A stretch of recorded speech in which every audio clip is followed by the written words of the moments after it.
Тэгэхээр төрсний дараах гутралд бүгд л ордог. Одоо бүгд л хүүхдээ яг хараад суудаг тий.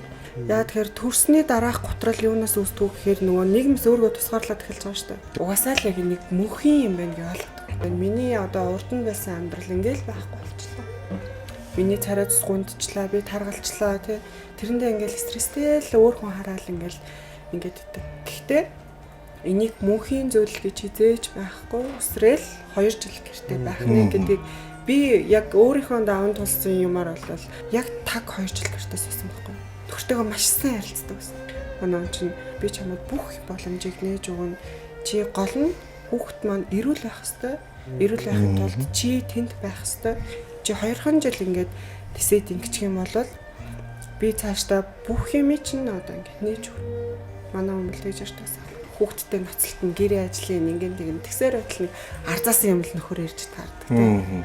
Тэгээд яг тэр үед бол байнгын гоёороо байдаг юм ихтэй болмондаг.